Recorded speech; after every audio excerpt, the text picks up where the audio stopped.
All right, thanks everybody for coming on this afternoon. It's a very exciting time of the off-season process that we're in right now. First, I wanted to start off and just talk about what an incredible job that Coach Zimmer did putting his staff together, not only from promoting from within, but some of the coaches that he brought in from the outside, and just being around those guys for a couple of weeks now that they've been here and listening to some of them talk in our meetings, personnel meetings to date. They've been very impressive, and I know they're going to have a huge impact on a lot of the decisions that we make as we sit there and listen to their opinions. Every year we start out the process, and the most important process is evaluating your own roster. And we did that with the coaches and with the scouts, listened to everybody's opinions on each one of our players. And that's how you identify your team needs going forward. So, and that technically is going to give you a roadmap on which direction or how you're going to help improve your roster. Where we're at right now in our process, we finished our initial draft meetings. Just a couple things about the draft process. The Senior Bowl may have been the most critical event that we have been able to have this year. It was the only time that we were able to go down, see these players practice.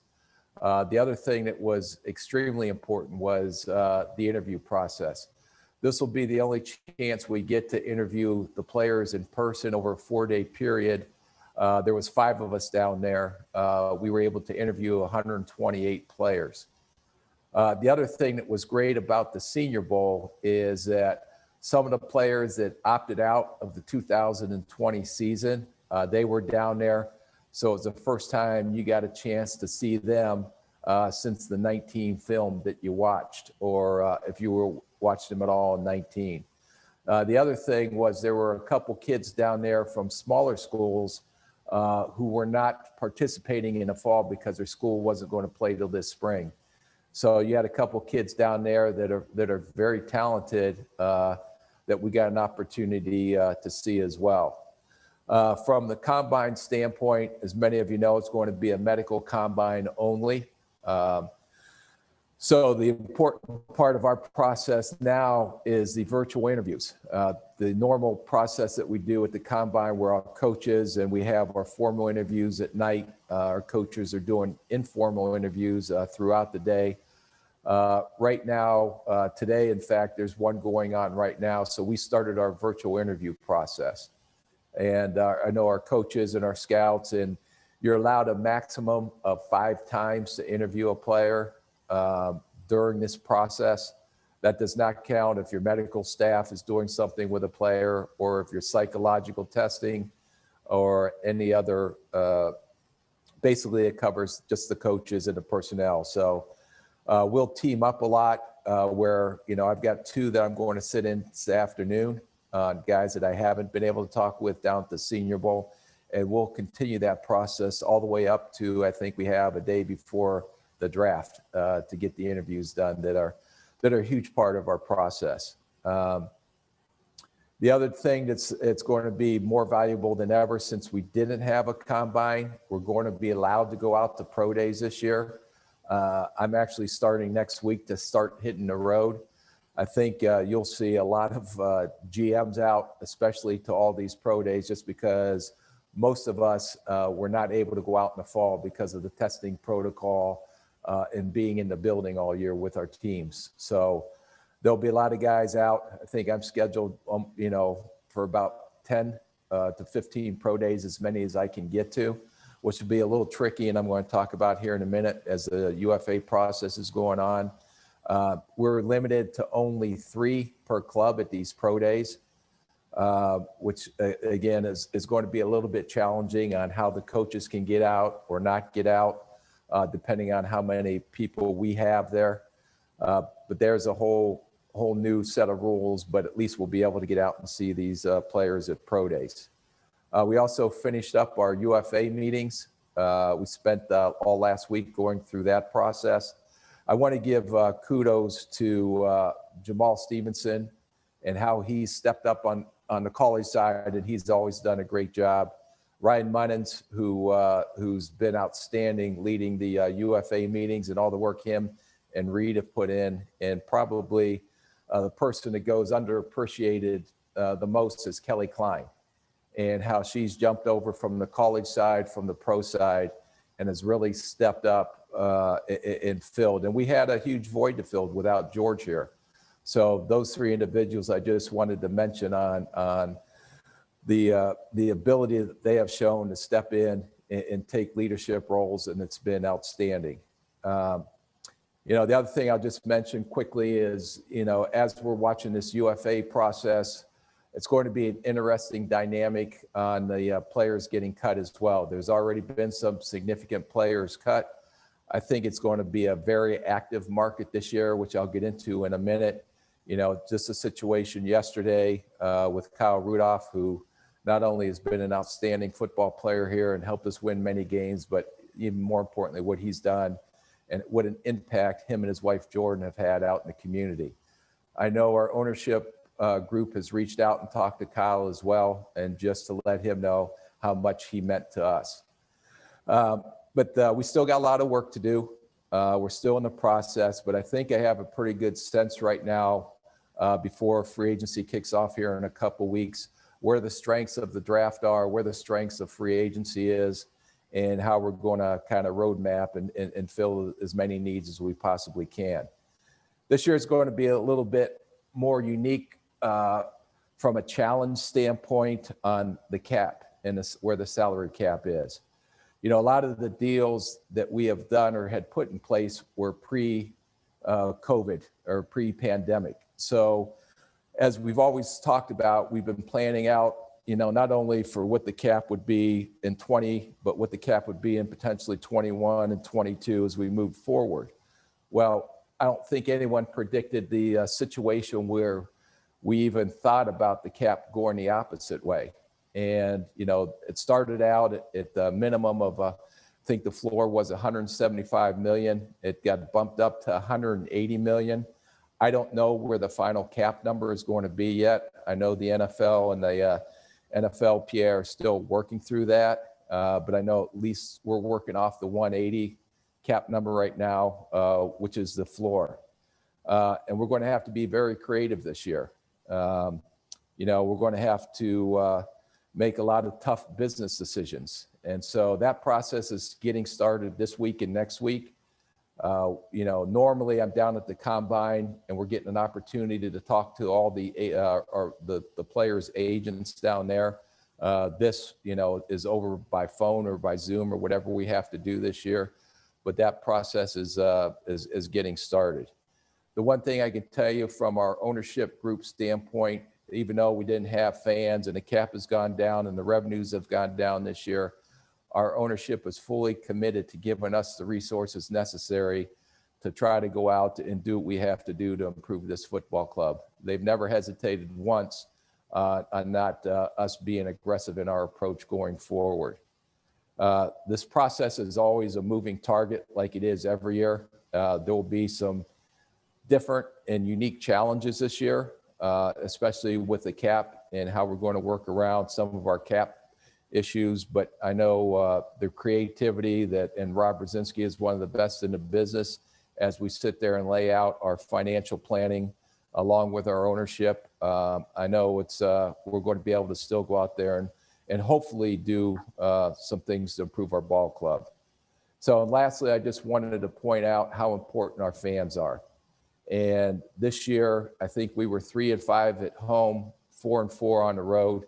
It was ironic. We won, I shouldn't say ironic, but we won all of our road games this year. We were 3-0 on the road in the division. I think we were 1-3 at home this year. So our organization, and I know, you know, from the business side and the football side, we got to make sure that we reconnect and re-engage with our fans. And that's going to be an important part of this off season.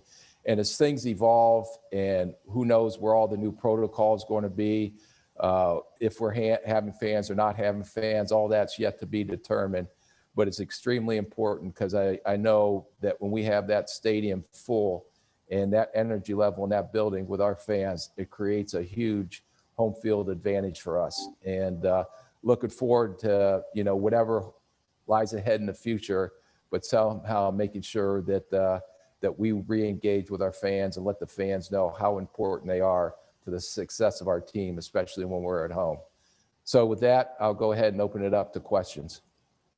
All right, I'll have Andrew up first with CT on deck. Hey, Rick, just want to ask you, when you bring up the tough business decisions here, obviously with the cap situation, do you anticipate having to release more veterans here after Kyle Rudolph? We're going through that process right now, Andrew. So I know we've kind of laid out a preliminary plan, just like if we were going to the combine, and we have some initial talks with agents on whether they're extensions, whether they're, a reduction in pay, whether they're, just an outright waive. So there's a lot of decisions that have not been made yet. I know, we've got kind of a general ballpark on what we're going to have to do, but a lot of those decisions are yet to be determined. We still have a couple weeks yet before free agency starts, and we have to be at that cap number. My turn? Go ahead, Chris. Yep. Oh, yeah. Hey, Rick, thanks for doing this call. My question is kind of a little bit along those lines, too. Mike Zimmer said, in January, he might have miscalculated all the veterans that were let go, especially on defense last year. So how do you kind of balance? I mean, now the cap's going to be even lower and you've got to let people go. But then you look back at last year when you let a number of veterans go, and maybe that was one reason for the slow start. So how do you kind of balance all that from what happened last year? Well, I think last year at the time when we were going through this process, we did not know there was going to be no off season. We did not know there was going to be no OTAs, no preseason games. So I don't think anyone knew or can predict the future of where we were if you look at what was said last year at this time and where we're at. But I do know this, going forward, with all the experience that those rookies, especially on the defensive side, had an opportunity to get this year by the amount of play time they have, we expect there's going to be a huge growth spurt, I should say, going into the second year because of the amount of experience that they have. So, as I said, we've evaluated our roster, but we want to make sure, that we make the best decisions possible that gives us the flexibility, not only adding in the draft, but also if we need to go out in free agency to potentially add anyone, that we have the flexibility to do that. Next up is Joe Schmidt, followed by Matt. Yeah, Rick, did you and or Mike Zimmer have any communication with Kirk Cousins to assure him that he will be back and he'll be the quarterback of this team next season? Yeah, I think Coach Zim put that to bed when he spoke after the season. Kirk Cousins is our quarterback. I know there's a lot of rumors floating around out there, but Kirk Cousins is our quarterback. We felt that he played very well and probably the best he's ever played down that stretch last year in the way he played. So, Kirk's our quarterback going forward, and look forward to him another year in his system, and excited for him and what he's going to bring to our team next year. Rick, can you kind of explain more on how this draft process is going to work for you guys? I mean, you mentioned the medical combine part, but just what are some of the challenges when it comes to not only getting with these players, but also the players who opted out from last year? Well, it's not just us, it's 31 other teams too. And last year, seemed like we were adapting every other week on, no pro days, and then virtual only, and then everything is going to be done from the house, and you're going to have to do the draft from your house. So I think in general that most of us are kind of, I don't want to say callous, but it's no big deal when we have to make changes and adjustments. And it's our job and our responsibility, whatever those changes or adjustments are to whatever environment we're in, that's our responsibility to do the best we can to get the information that we need. So, like I have a lot of great people on my staff that come up with a lot of creative ways on being able to get the information that we have to. Even talking from an analytics department, if we don't get all the numbers we normally get. Even last year, they made some adjustments, but I knew that most of the guys that were at the combine were the guys that were going to get drafted anyway. So we did have some hard numbers. But as we get going through these pro days, we're trying to make it as uniform as possible on the video or on the type of drills that are going to be done, so we can compare apples to apples when we go from school to school. So all the offensive linemen or defensive linemen working out are potentially doing the same type of drills. We also have to worry about not only working within the NFL rules, but with the state and local guideline rules, and also with the university rules. So you're working with 3 different sets of rules. Some of the colleges may require you to have a negative COVID test before you can come on campus 2 days before. So how do you work around that? So like I said, there's probably going to be a lot of different curveballs that are thrown our way, but after getting through the year that everybody was able to get through last year, those don't seem to be as big of issues. It's more like, okay, that's what it is. Let's figure out a way to solve it and move forward. So, we're kind of used to making adjustments on the fly. Next up is Eric, followed by Mark. Hey, Rick, you mentioned at Pro Day that's limited to 3 team personnel, at each school. How do you determine which 3 go? You said you're going to be at 10 to 15. Is it a position coach? Is it, a coordinator? It depends on the school. So I don't know how many coaches will be able to go out. There's going to be no private workouts this year. You get 1 shot at their pro day only. So it's some schools, can coaches actually get on and work with the players.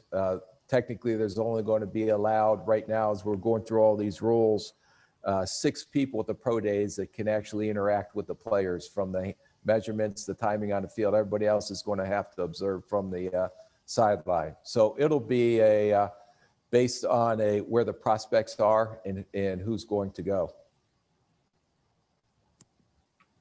Hey, Rick, do you think, like a lot of people, that there'll be 5 of the top 9 or 10 picks will be quarterbacks?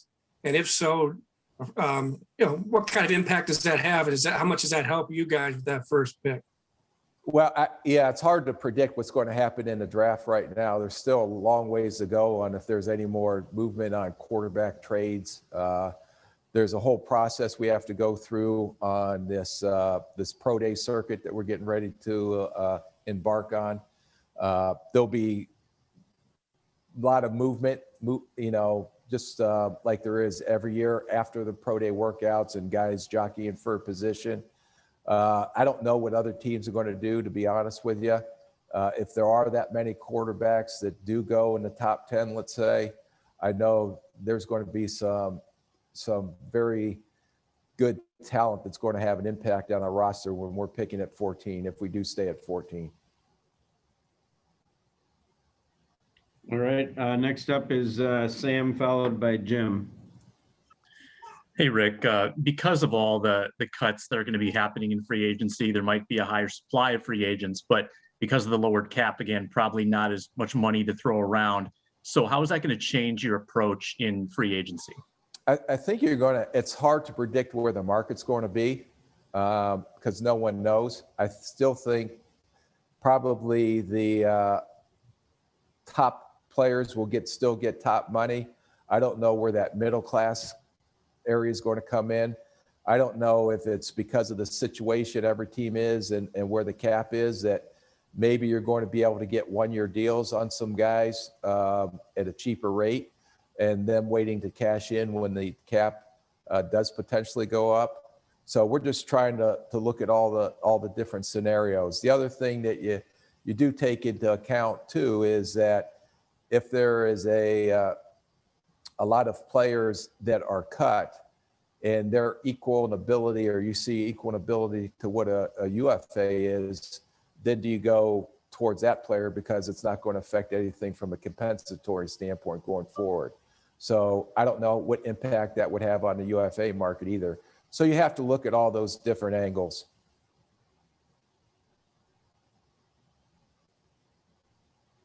Hi, Rick. My question has to do with the salary cap coming down. Do you think this would make the league overall younger, your roster younger, because you're going to have to figure out a way to field a team and hit that mark? How devastating is this drop in your mind? It's not, I don't want to call it devastating. I mean, there's a lot more things in the world that are devastating than the salary cap dropping. I think it's just you have to be more creative, whether you want to push some monies out into the future, whether you just want to release guys. There are teams that do have a lot of salary cap room, and it may not affect them whatsoever. So I think it's going to be up to each individual club on how they interpret what devastating is. Don, and then back to Matt. Rick, I kind of have two different questions, but my first one is, when you talk about the changes and the adjustments that you had to make from last year, is there any that were beneficial the most going forward to this year that maybe you even consider an asset from learning from last year's difficulties? Just in general, Don, you're talking about just any type of procedures or anything like that? Yeah, because with COVID and doing all of that stuff, does anything like help you now this year? Yeah, no, I think we've learned a lot from what we had to adjust. Everything from our February meetings were all virtual, and how our IT department stepped up to make it just like we're in person. I just got off a competition committee call. I'm on the GMAC, the General Managers Advisory Council and Committee. And, it'll be interesting to see from a league perspective as they talk to all the different committees at the league, any of the new COVID protocol that were put in place last year that carries forward. We had some way more flexibility with the roster than we've ever had.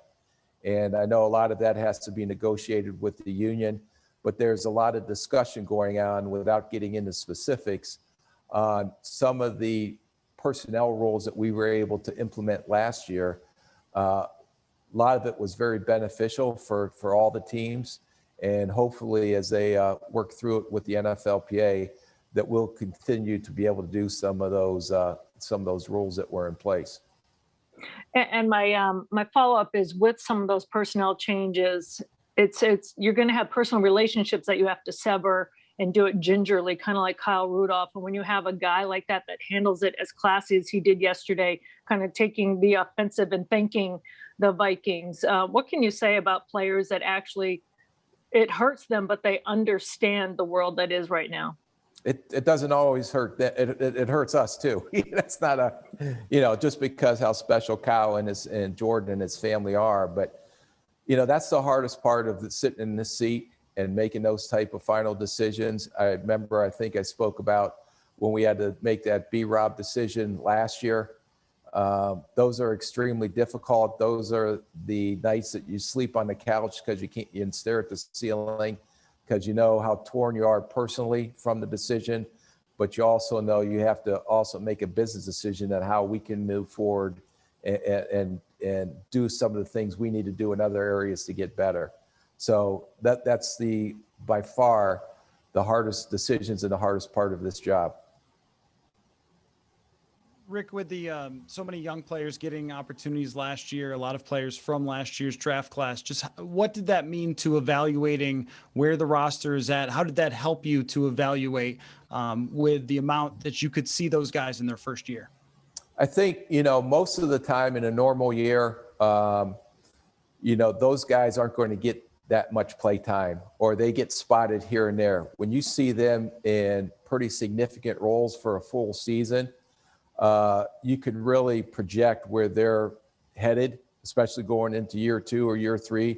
You may probably have a lot more clearer picture of anticipating the jump they're going to make next year.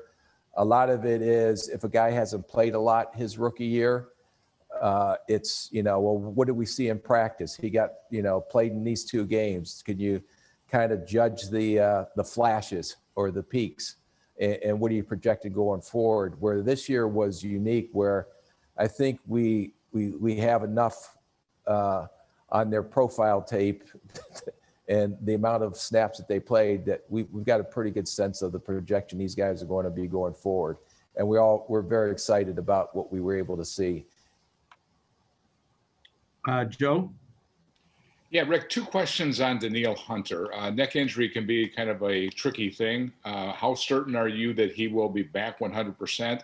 And secondly, how big a priority is working on a new contract for him to keep him happy on your list? Well, I'm not ever going to talk about business or contracts with anybody. Never have done that, and never will. But I know from all indications of where he's at on his rehab right now, and I saw an Instagram picture of him yesterday. He looked pretty good. But excited to get him back here in the fold and get him going once we get started. There's no more questions in the chat, so I'll just I'll say time for 2 more.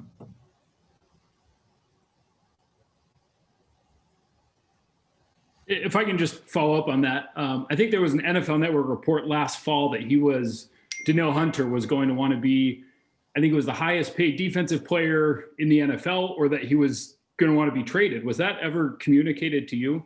No.